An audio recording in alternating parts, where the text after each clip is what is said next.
തലശ്ശേരിയിൽ പട്ടാപ്പകൽ വധശ്രമമുണ്ടായി. കൂത്തുപറമ്പ് സ്വദേശി നാസറിന്റെ കഴുത്തറുത്തു. കൊയിലാണ്ടി സ്വദേശി മുഹമ്മദ് ഷാഹിദിനെ പോലീസ് കസ്റ്റഡിയിലെടുത്തു. ഇരുവരും മദ്യലഹരിയിലായിരുന്നുവെന്നാണ് പോലീസ് പറയുന്നത്. നിഖിൽ അളവൂർ വിവരങ്ങളുമായിട്ട് ചേരുന്നുണ്ട്. നിഖിൽ, എന്തൊക്കെ വിശദാംശങ്ങൾ?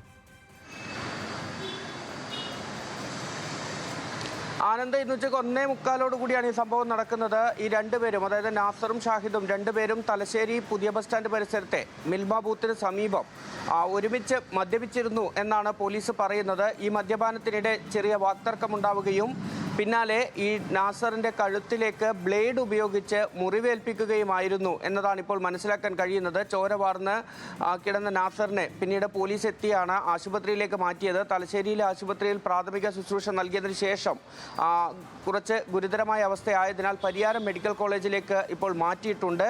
ഏതായാലും ഈ പ്രതിയെ ഇപ്പോൾ പോലീസ് കസ്റ്റഡിയിലെടുത്തിട്ടുണ്ട്, സംഭവ സ്ഥലത്തു നിന്ന് തന്നെ എന്നാണ് മനസ്സിലാക്കുന്നത്. കൊയിലാണ്ടി സ്വദേശിയായ ഷാഹിദാണ് ഇപ്പോൾ പോലീസിൻ്റെ കസ്റ്റഡിയിലുള്ളത്. ശരി, നിഖിലാണ് കണ്ണൂരിൽ നിന്നുള്ള വിശദാംശങ്ങൾ നൽകിയത്.